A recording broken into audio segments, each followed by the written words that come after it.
नमस्कार दोस्तों, मैं आपका बुक्सबाजी यूपीएससी के समझ पर स्वागत करता हूं।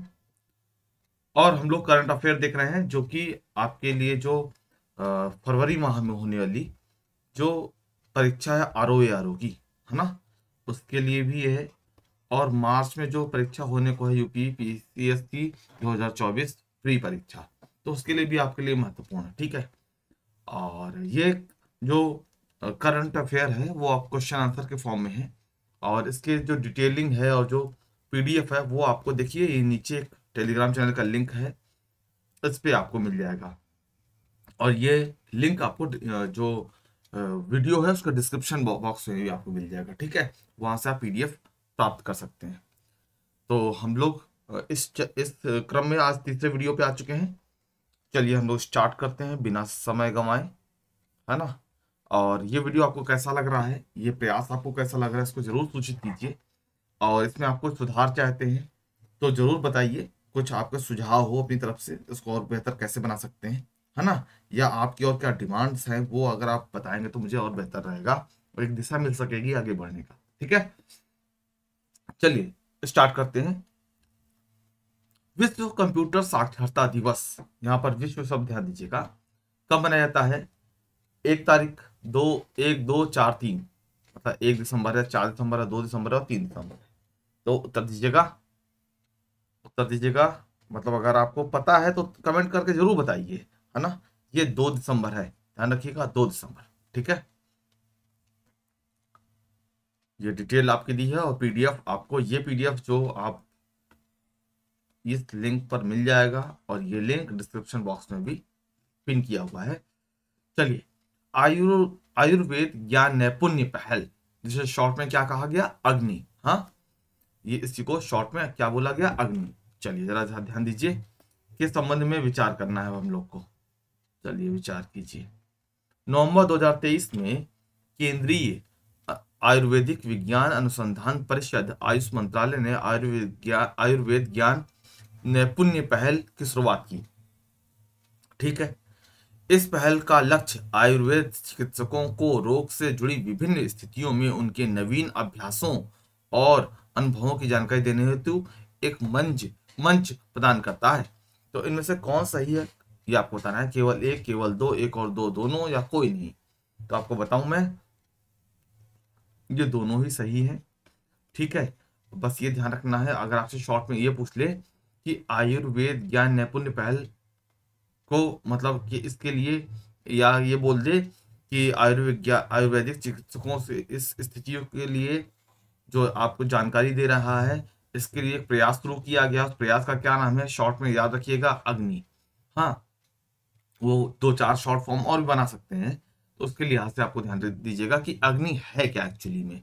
ठीक है, बाकी और डिटेल आपको देखिए मैंने यहाँ पे दे रखी है, आप पीडीएफ जरूर डाउनलोड कर लीजिएगा। ठीक है, पहले खेलो इंडिया पैरा गेम्स 2023 का शुभंकर क्या है ये आपको बताना है। जूही, उज्ज्वला, मोगा, इनमें से कोई नहीं। जरा बताइए तो, पैरा गेम्स जो है, खेलो इंडिया पैरा गेम्स, क्या है? ये उज्ज्वला है जी, उज्ज्वला। इंपॉर्टेंट है, आपसे पूछा जा सकता है, ध्यान रखिएगा, है ना। तो ये आपको मैंने दे रखा है, इसको जरूर आप पीडीएफ डाउनलोड कर लीजिएगा। बुनियादी पशुपालन सांख्यिकी 2023 नामक रिपोर्ट के संबंध में विकल्प में कौन सा तथ्य सही नहीं है? हाँ, कौन सा सही नहीं है ये आपको बताना है। चलिए जरा सा देखिए। केंद्रीय मंत्री पुरुषोत्तम रुपाला ने गुवाहाटी असम में यह रिपोर्ट 26 नवंबर 2023 को जारी की। इस रिपोर्ट के अनुसार 2022-23 के दौरान देश के कुल दुग्ध उत्पादन ये 23,058 मिलियन टन अनुमानित है। भाई देखिए, वर्ष 2022-23 के दौरान मांस का उत्पादन कुल 9.77 मिलियन टन होने का अनुमान है। कुल उत्पादन में 47.98% हिस्सेदारी के साथ जम्मू कश्मीर प्रमुख योगदान करता है। तो आपको बताना है कि कौन सा तथ्य सही नहीं है। ठीक है, तो ये मेरे ख्याल से तो डी है जो सही नहीं होगा। ऊन उत्पादन में जम्मू कश्मीर की भागीदारी नहीं होनी चाहिए। खैर, तो बाकी देखते हैं। हाँ, डी ही आंसर है।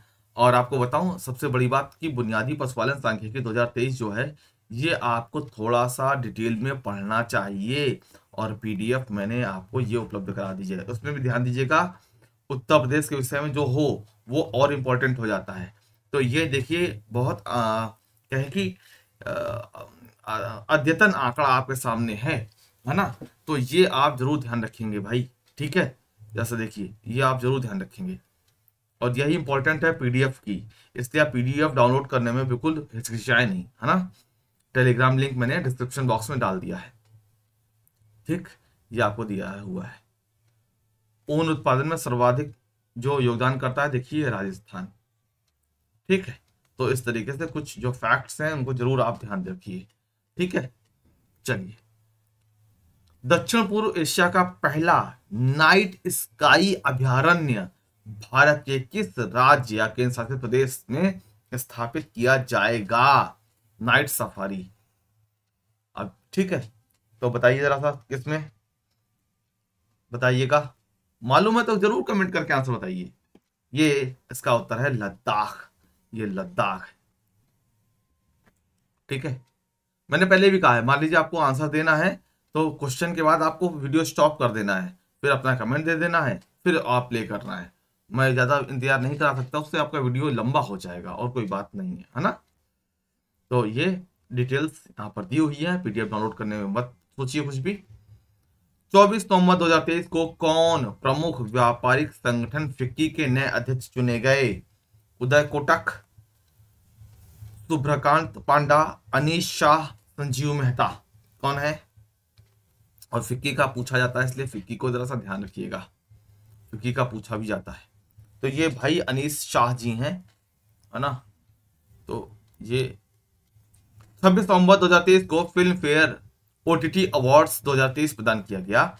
इसमें सर्वश्रेष्ठ सीरीज का पुरस्कार किसे प्रदान किया गया है? हाँ, ये आपसे प्रश्न भाई देखो पूछा जा सकता है ये। हाँ, किसे प्रदान किया गया है? अरे स्कूप, हाँ मैंने ध्यान नहीं दिया, मैं आगे चला गया। स्कूप, स्कूप, ठीक है। तो स्कूप का ध्यान रखेंगे। और यहाँ पर अब मिर्जापुर आपको दे करके आपसे पूछा जा सकता है, मिर्जापुर दे दे आपका, या भौकाल दे दे, इस तरीके से जो सीरीज हैं ये, हाँ वो आपको दे करके आपसे पूछा जाए तो ध्यान रखिएगा ये स्कूप है, ठीक है। तो इसमें बिल्कुल परेशान नहीं होंगे। और ये पूरी डिटेल, हाँ मैं इसी चक्कर में आगे आ गया था। ये देखिए पूरी डिटेल मैंने यहाँ पर आपको दे रखी है, ये पीडीएफ से आप जरूर पीडीएफ डाउनलोड करिएगा, इसको जरूर ध्यान से देखिएगा। और इसमें क्योंकि सबसे सीरीज ये है, हाँ फिर ड्रामा, कॉमेडी ड्रामा, मान लीजिए कोई अगर मान लीजिए जैसे मनोज बाजपेयी का है, हाँ ये मनोज बाजपेयी वाला इंपॉर्टेंट हो जाता है, ठीक है। ये मत सोचिए कि अब सब कुछ हमें याद करना पड़ेगा, नहीं, ये चूंकि मनोज बाजपेयी का इसलिए इंपॉर्टेंट है, ये आलिया भट्ट से जुड़ा है इसलिए इंपॉर्टेंट है, ठीक है। और ये तो सबसे सीरीज घोषित की गई है स्कूप, तो उसको लिए आपको ध्यान देना ही पड़ेगा, ठीक। 26 नवंबर 2023 को प्रतिष्ठित बुकर पुरस्कार 2023 को प्रदान किए जाने की घोषणा की गई। इसके संबंध में निम्न कथनों पर विचार कीजिए। चलिए करते हैं भाई। इस वर्ष यह पुरस्कार आयरलैंड के लेखक पॉल लिंच को दिया गया। यह पुरस्कार उनके उपन्यास प्रॉफिट सॉन्ग के लिए प्रदान किया गया। तो आपको बताना है कि कौन सा सही है। देखिए दोनों ही सही हैं, और ये बुकर पुरस्कार काफी इंपॉर्टेंट है, ये आपसे पूछा भी जा सकता है। जैसे मैंने कुछ क्वेश्चन आपको कह रखा है ना, पूछा जा सकता है। जैसे संसद पे जो हमले के लिए जो समिति बनी है वो, G20 के लिए, या राम मंदिर पे देखिए राम की मूर्ति जो किसकी सेलेक्ट की गई है वो, क्या राम जो मंदिर बन रहा है उसमें कितने किस शैली में बनी है वो, कितने मतलब मंडप है वो। तो कुछ चीजें आपका जो करंट में हो रही हैं वो इंपॉर्टेंट है ही, है ना। जरा ध्यान दीजिएगा, इसी लिहाज से बुकर भी इंपॉर्टेंट है आपके लिए, ठीक है। ये देखिए डिटेल मैंने दे रखी है, देखिए। हाल ही में भारत के नियंत्रक महालेखा परीक्षक गिरीश चंद्र मुर्मू को किस वैश्विक संगठन के लेखा परीक्षक पैनल का उपाध्यक्ष चुना गया? संयुक्त राष्ट्र, WHO, WTO या यूनेस्को, बताइएगा किस किसके उपाध्यक्ष भी बनाए गए? तो ये है संयुक्त राष्ट्र, ठीक है, संयुक्त राष्ट्र। तो ये भी एक महत्वपूर्ण प्रश्न है जहां पर आपको गिरीश चंद्र मुर्मू भाई भारत के लिए ये गौरव का पॉइंट है ना, इसलिए सीएजी क्या होता है। हाँ, और ये आपको पॉलिटी का विषय है, लेकिन खैर आपको ये सब चीजें मालूम होना चाहिए करंट अफेयर के लिहाज से भी, है ना। तो ये गिरीश चंद्र मुर्मू डिटेल। 23 नवंबर 2023 को न्यायमूर्ति फातिमा बीवी का निधन हो गया। इससे संबंधित निम्न कथनों पर विचार कीजिए, है ना। वह उच्चतम न्यायालय की पहली महिला न्यायाधीश थी। वह केरल के पूर्व राज्यपाल थी। तो निम्नलिखित कथनों में से कौन सा कथन सही है ये आपको बताना है। केवल एक, केवल दो, एक और दो, दोनों, उपरोक्त में से कोई नहीं। देखिए, ये केवल एक ही सही है। हाँ, ये केरल की नहीं, मेरे ख्याल से तमिलनाडु की शायद राज्यपाल थी, ठीक है, केरल की नहीं थी। तो ध्यान रखिएगा, यहाँ पर केवल एक ही सही होगा, ठीक है। और ये देखिए डिटेल मैंने दे रखी है आपको, ठीक है। हाँ, देखिए तमिलनाडु की है, तो इसको जरूर ये सब डाउनलोड कर लीजिएगा, इसीलिए इंपॉर्टेंट हो जाता है यहाँ पर कि मान लीजिए सिर्फ गलत वाले को मैंने गलत बता दिया आपका, लेकिन गलत का सही भी तो हो सकता है। एग्जाम में हो सकता है कि यहाँ पे तमिलनाडु लिख के क्वेश्चन पूछ दे, तो इसीलिए पीडीएफ इंपॉर्टेंट हो जाती है, ठीक है। तो डाउनलोड कर लीजिएगा, डिस्क्रिप्शन बॉक्स में लिंक है चैनल का और यहाँ पर भी लिखा हुआ है। 23 नवंबर 2023 को भारतीय मूल के स्वास्थ्य कार्यकर्ता धनलक्ष्मी को किस देश के सबसे बड़े श्रम समूह नेशनल ट्रेड्स यूनियन कांग्रेस का अध्यक्ष चुना गया। देखिए, ये भी बहुत इंपॉर्टेंट है भाई। हाँ बिल्कुल, तो किस देश का चुना गया ये आपको बताना है। ये है धनलक्ष्मी, तो ये सिंगापुर, सिंगापुर है, ठीक है। तो आप ऐसे पूछ सकते हैं, ऐसे ही पूछ सकता है कि धनलक्ष्मी का जो नाम है, सिंगापुर ने हाल ही में किस भारतीय मूल के व्यक्ति को अध्यक्ष चुना, ऐसे करके भी पूछा जा सकता है। और धनलक्ष्मी विकल्प के साथ साथ एक दो नाम और हो, है ना, तो ऐसे ही बन सकता है। क्वेश्चन दो तरीके से बन सकता है, तो धनलक्ष्मी को सिंगापुर से आपको जोड़ना जरूरी है, ठीक है। ये नवंबर 2023 में किस देश में विश्व की पहली इलेक्ट्रिक फ्लाइंग पैसेंजर शिप तैयार की गई है। इलेक्ट्रिक और flying, Japan, Norway, Finland, Sweden, कौन है जरा बताइए, तो बताइए। वीडियो पॉज कर दीजिए यहीं पर और अपना उत्तर जरूर दे दीजिए कमेंट बॉक्स में। मैं आगे बढ़ता हूं। यह है स्वीडन, ठीक है, यह है स्वीडन, ठीक है। चलिए, नवंबर 2023 में हेमफेस्ट इंडिया 2023 कहां आयोजित किया गया। नई दिल्ली, जयपुर, अहमदाबाद या मुंबई, जरा बताइए तो। हेमफेस्ट ये अहमदाबाद, डिटेल यहां पर दी हुई है, पीडीएफ डाउनलोड जरूर कर लीजिए, बिल्कुल भूलिएगा मत। महिलाओं के खिलाफ हिंसा के उन्मूलन हेतु अंतरराष्ट्रीय दिवस कब मनाया जाता है। जो जो महिलाओं के खिलाफ हिंसा की जब बात है तो ये इंपॉर्टेंट विषय अपने आप हो जाता है, ठीक है। तो इसको आपको ध्यान रखना, ये इंपॉर्टेंट है। तो ये है 25 नवंबर, ठीक है, 25 नवंबर। और बहुत सारी डिटेल आपको यहाँ पर मिल जाती है, तो इससे भी आपसे अलग तरीके से क्वेश्चन बन सकते हैं। तो इसको डाउनलोड करना आप कदापि ना भूलें, ठीक है। पीडीएफ आपको टेलीग्राम चैनल पर मिल जाएगी, जिसका कि लिंक डिस्क्रिप्शन बॉक्स में दिया हुआ है और यहाँ पे टेलीग्राम चैनल का लिंक भी नीचे लिखा हुआ है, अगर आप देख पाए तो। हाँ, मैं इंडिकेट कर देता हूँ कि कई बार कुछ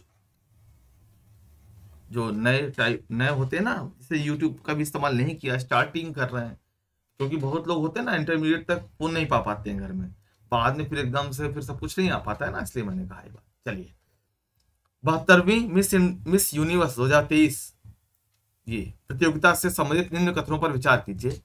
18 नवंबर 2023 को इस सौंदर्य प्रतियोगिता का आयोजन टोक्यो जापान में हुआ था। प्रतियोगिता में निकारागुआ को की शोनिस पलासियोस ने वर्ष 2023 का मिस यूनिवर्स खिताब जीता।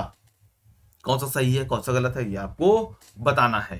तो आपको बताऊं मैं कि ये कथन दो तो सही है, तो कथन दो ही सही है, क्योंकि अब की बार का जो हुआ था वो अल सल्वाडोर में हुआ था, ना कि जापान में। अब की बार का जापान में नहीं हुआ, अल सल्वाडोर में हुआ, ठीक है।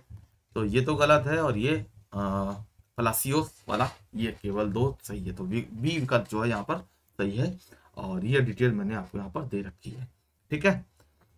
निम्न कथनों पर विचार कीजिए। चलिए कही करते हैं। 9वां भारत अंतर्राष्ट्रीय विज्ञान महोत्सव 17 से 20 जनवरी 2024 के मध्य लखनऊ में आयोजित किया जाएगा। अच्छा जी, इसका मुख्य विषय अमृत काल में विज्ञान प्रौद्योगिकी और सार्वजनिक लोक संपर्क है। ठीक है, उपरोक्त कथनों में से कौन सा कथन सही है? आपको बताऊं कि भाई कथन जो है वो दो ही वाला सही है, एक वाला सही नहीं है, क्योंकि ये फरीदाबाद हरियाणा में होना है, कि लखनऊ में। इसलिए अंतर्राष्ट्रीय विज्ञान महोत्सव जो है ये फरीदाबाद हरियाणा में होना है, ना कि उत्तर प्रदेश में। ध्यान रखिएगा इस चीज को। ठीक है, तो ये विकल्प बी सही होगा। ठीक है, और डिटेल ये आपकी स्क्रीन पर है, पीडीएफ डाउनलोड करना कदापि न भूलें। 11 से 17 नवंबर 2023 के मध्य Asia Pacific economic cooperation APEC 2023 की बैठक सैन फ्रांसिस्को यूएसए में आयोजित हुई। ठीक है, ये एपेक बहुत इंपॉर्टेंट है अंतर्राष्ट्रीय संगठनों में, इसलिए जरा सा एपेक को ही ध्यान देना है। ठीक है, इसके अलावा आगे क्या बात है? एपेक की स्थापना वर्ष 1995 में हुई। तो देखिए, एपेक की स्थापना 1995 में तो नहीं हुई। ठीक है, ये तो पक्की बात है, तो केवल एक ये सही है ना? यूएसए में बैठक हुई वो सब ठीक बात है। इसकी जो स्थापना हुई है वो 1989 में हुई है, ये बात ध्यान रखेंगे। हाँ, एपेक। ठीक, चलिए आगे देखते हैं। ये डिटेल आपको पीडीएफ में मिल जाएगी, यहाँ समय नहीं गवाते, आगे चलते हैं। 8 नवंबर 2023 को जारी क्यूएस एशिया यूनिवर्सिटी रैंकिंग्स 2024 के से संबंधित निम्न कथनों पर विचार कीजिए। चलिए भाई विचार करते हैं। इस रैंकिंग में 750 एशियाई शिक्षा संस्थानों और विश्वविद्यालयों को शामिल किया गया है। अच्छा, दूसरा देखते हैं भाई। रैंकिंग में भारतीय संस्थानों में आईआईटी बॉम्बे को शीर्ष स्थान प्राप्त हुआ है। तो कौन सा सही है? केवल एक, केवल दो, दोनों, या उपरोक्त में से कोई नहीं? आपको बताएं कि यहां पर आपको ये केवल दो ही सही है। ठीक है, और 750 नहीं, मेरे ख्याल से 800 से ऊपर, मैंने संख्या याद थी मुझे। चलिए पहला तो गलत ही है, ये केवल दो ही जो है वो सही होगा। बी वाला जो ऑप्शन है वो सही होगा, केवल दो। ठीक है, और बाकी की डिटेल तो यहाँ होगी ही। हाँ, बी ठीक है। हाँ, बी ठीक है। तो और 8 नवंबर ये 16वां संस्करण है, ध्यान दीजिएगा। जो कुल है वो 856 के करीब है। 750 जो लिखा है वो 750 नहीं, 850 मान के चलिए इसको। ठीक है, जो शीर्ष संस्थान है वो कौन सा है, ये भी आपको यहाँ पे ध्यान देना चाहिए। हाँ, क्योंकि पहला कौन है ये तो पूछ इंपॉर्टेंट है ही, है ना? और इसके अलावा जो भारतीय की बात करें तो आईआईटी बॉम्बे सबसे, मतलब भारतीय संस्थानों की बात करें तो आईआईटी बॉम्बे सबसे ऊपर है, जबकि रैंकिंग में इसका स्थान 40वां है। ठीक है, इसलिए यहां पर इस फैक्ट को आपको ध्यान देना पड़ेगा। ठीक है, इस फैक्ट को ध्यान देना आपको पड़ेगा। आगे देखते हैं। निम्नलिखित कथनों पर विचार कीजिए। चलिए भाई करते हैं। हाल ही में मीथेन उत्सर्जन को कम करने के लिए यूरोपीय संघ के सदस्य देशों के बीच एक संधि पर सहमति हुई। ठीक है, इस संधि के तहत कोयला, गैस और तेल उद्योगों पर नए नियम लागू किए जाएंगे। इस संधि के तहत जीवाश्म ईंधन के उद्योगों की मीथेन गैस के उत्सर्जन को ट्रैक और मॉनिटर करने के लिए रिसाव रोकने का प्रयास करना है। अच्छा ठीक है भाई, इसमें कौन सा सही है कौन सा गलत है ये आपको बताना है। भाई आपको बताऊं कि तीनों ही सही हैं, 1 2 3 बिल्कुल तीनों ही सही हैं। ये हुआ है यूरोपीय संघ के बीच समझौता। ठीक है, इसकी डिटेल आप यहाँ पर देख सकते हैं। इसके अलावा आपके एग्जाम के दृष्टिकोण से ये जो फैक्ट नीचे लिखे हुए हैं, जलवायु परिवर्तन का सबसे बड़ा कारण कार्बन डाइऑक्साइड, हाँ, दूसरा कारण मीथेन, और ये उत्सर्जन प्रतिबद्धता के क्या दोहराई गई है, ये सब फैक्ट आपके लिए इंपॉर्टेंट है। चीन विश्व का सबसे बड़ा मीथेन उत्सर्जक देश है, तो ये जो फैक्ट है ये भी आपके एग्जाम के लिए महत्वपूर्ण है, पर्यावरण के लिए महत्वपूर्ण है। ठीक है, चलिए वैश्विक मत्स्यिकी सम्मेलन 2023 से संबंधित निम्न कथनों पर विचार कीजिए। 21-22 नवंबर 2023 के मध्य सम्मेलन इंदौर मध्य प्रदेश में आयोजित किया जाएगा। सम्मेलन का विषय मत्स्य पालन और जलीय कृषि धन का उत्सव मनाए है। ठीक है, तो केवल एक और केवल दो, ठीक है, या दोनों या में से कोई नहीं, तो आपको बताऊं केवल दो ही सही है। ये अहमदाबाद में हुआ है, ना कि इंदौर में। ये अहमदाबाद में हुआ है, ना कि इंदौर में। ठीक है, तो डिटेल आपको यहाँ पर दी हुई है। और देखिए यहाँ पर ये ताजा आंकड़ा आपको मिल रहा है, जो लेटेस्ट डेटा है कि भारतीय मछली उत्पादन में 8% हिस्सेदारी के साथ विश्व में तीसरा सबसे बड़ा मछली उत्पादक देश है। कौन? भारत। चीन एवं इंडोनेशिया पहले व दूसरे नंबर पे हैं। भारत सबसे बड़ा झींगा उत्पादक और चौथा सबसे बड़ा समुद्री खाद्य निर्यातक देश है। ध्यान दीजिए, उत्पादक नहीं कहा, निर्यातक देश लिखा है। ठीक है, तो लेटेस्ट कुछ ये डाटा है, ये आपको ध्यान देना चाहिए। पीडीएफ डाउनलोड करना मत भूलिएगा। ये टेलीग्राम लिंक या आप नीचे देख पा रहे होंगे, जो आप स्क्रीन पे नीचे साइड में दिख रहा है आपको। हाँ, और डिस्क्रिप्शन में भी मैंने इसको आपको दे दिया है, तो वहां पर जाइए, चैनल को ज्वाइन कीजिए और डाउनलोड कर लीजिए पीडीएफ। आईना डैशबोर्ड फॉर सिटीज पोर्टल 13 नवंबर 2023 को किस मंत्रालय द्वारा लाइव किया गया है?